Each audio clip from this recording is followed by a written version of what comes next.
Attorney Stern, I'm sending you this because it's difficult for me to sit and compose a letter, and since you have no interest in ever calling me and talking with me, and since I feel like I was thoroughly embarrassed when I came to your office to see you, I decided to send you a letter CD to tell you the things that's on my mind.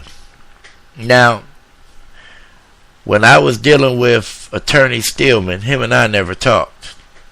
And I guess that's why that led to the blow-up that I had with him in late November, because I got tired of being treated like a piece of shit.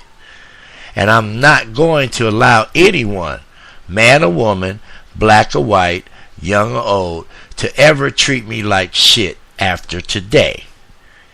Now, when I was in your office, you made several comments that I don't appreciate. Number one, as far as Vicky Perry, from this point on, I want you to disregard her as any person that's authorized to speak on my behalf or authorized to be contacted in regarding my case. I am also sending that letter along with this tape, preventing that from happening. But you mentioned to her about you're glad that she brought me up there. Well, let me get the record straight, Mr. Stern. I came there on my own. Right after I saw the doctor, I came there on my own, brought you his findings. So let's get the record straight. I did that on my own. Number two, you're right, I don't have income. But never make a comment about my radio show, because I don't think you have really ever listened to it. You don't know how much I make in my radio show. You don't know how I'm living in my life, because you have not made one phone call in regarding to see how I'm living.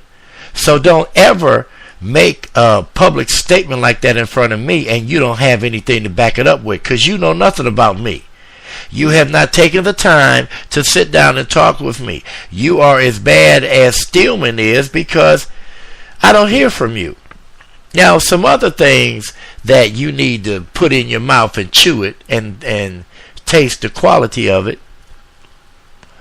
Sleep Number claims that I didn't get hurt on their job. Well, let me ask you a question. I started working for Sleep Number in January 31st of last year. From January 31st of last year up until I reported the injury in April, there is not one record of any hospital seeing me regarding any shoulder injury, arm injury, nothing at all. But yet and still, I pursued surgery and had surgery. So wouldn't common sense tell that dumbass person that if I was faking, would I fake it all the way to the point to have harmful and very hurtful surgery done on me? I don't think so. Now let's do the math. Now, I was a delivery driver / helper from January 31st until my last day of working. We were making on an average 5 stops per day. At least 3 of the 5 stops included the adjustable frames, which weigh anywhere between 250 and 350 pounds per frame. I did that 5 times on an average of 6 days a week. So, Sleep Number claims that I didn't get hurt on their job.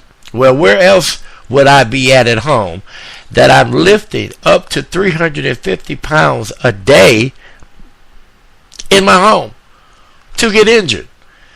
And I worked from 7 in the morning until 7 in the evening, at least 5 days a week. So for me to go home and to lift 350 pounds by myself was ridiculous. Because when I would get home from Sleep Number, I would be dead tired. I don't have a membership at any Planet Fitness or YMCA. I didn't have any hobbies to where I was putting strain on my shoulder. So that's the stupid ass point number one. Another thing that nobody seems to realize is that on the 24th of April, I talked to my supervisor, Greg Osmond, and he told me, and I told him that I had a scheduled MRI on the 26th of April. And he told me that if I did not report to work on the 25th of April, I would be terminated. Well, I went to work on the 25th of April, and I did nothing but push boxes around.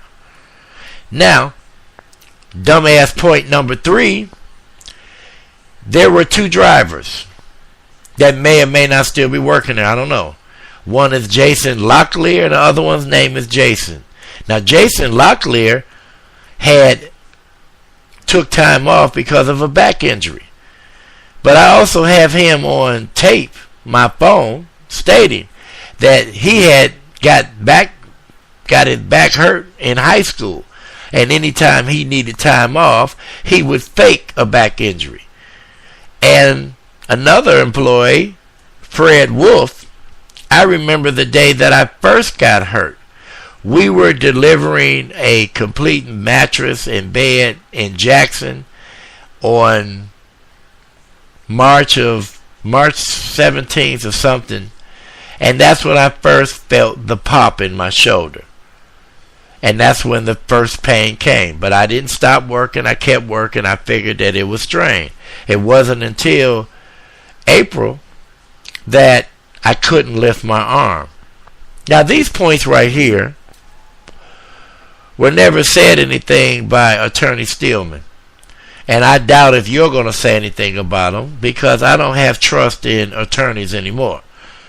Now, you made a comment about I need to sign up for unemployment or sign up for a job search. I'm not doing shit. Why am I not doing shit? Because I want my money.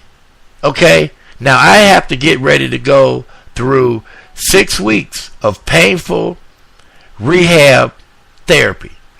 I'm not doing shit.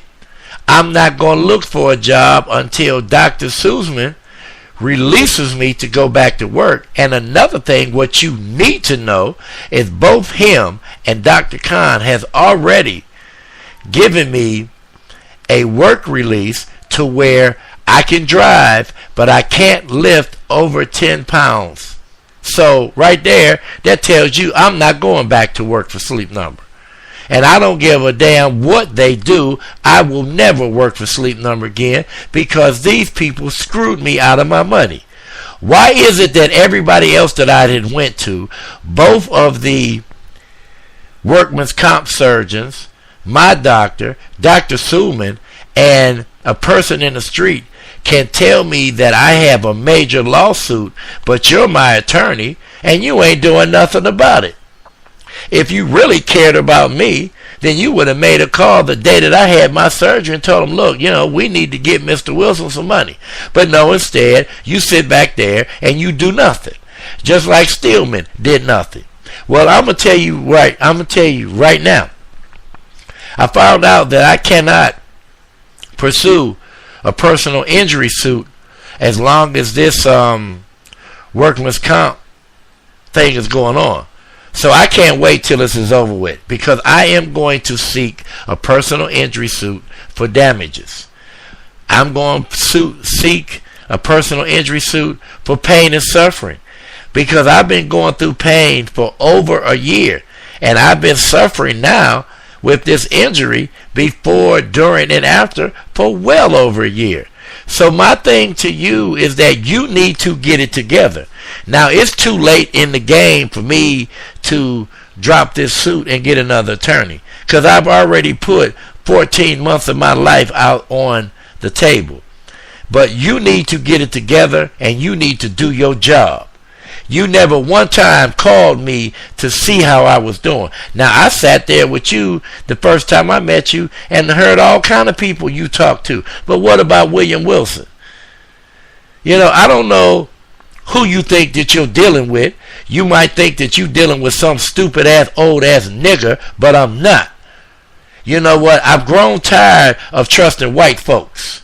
I've grown tired of trusting white people, because to me, I done got screwed. I'm dealing with a multi-million-dollar company that I had to go and pay out of my own pocket to have surgery done. And I sit here in my house dealing with $1,400 a month that's going to end in August once this therapy is over with. And I've been out of work since April. We talking almost 80 weeks of no money. And then you're going to have the audacity to tell me that I need to start a job search? I'm not starting nothing. When I do go back to work, it's going to be when I feel like going back, and I'm not going to go back. I don't give a damn what workman's comp say, because they owe me my money. So how in the hell do you expect for me to uphold anything the Workman's Comp Bureau tells me when I had surgery, which this same company denied my surgery twice? And now you want a stipulation for some money? You know, you need to do your job. Okay, you need to step up, little man, and do your job. Okay, you need to do your job, and you need to handle your business, because I've been waiting for over a year. And the average client that you have that's in a workman's comp situation doesn't even have the surgery. They sit around and wait until they're given the green light from a particular company. Because of my doctor, Dr. Khan and Dr. Suleiman, I had the surgery done. So now that I've had the surgery done, case in point is, what are you going to do about it? Knowing you from your track record, you probably ain't going to do nothing. But I'm going to give you the benefit of the doubt one more time. Now, I do expect a phone call from you within a week. If you don't call me, you don't call me. Ain't nothing new. But I'm laying it down what's going on. So you need to take the little bit of information I've given you and put it with the already information that you got from Steelman and do your job.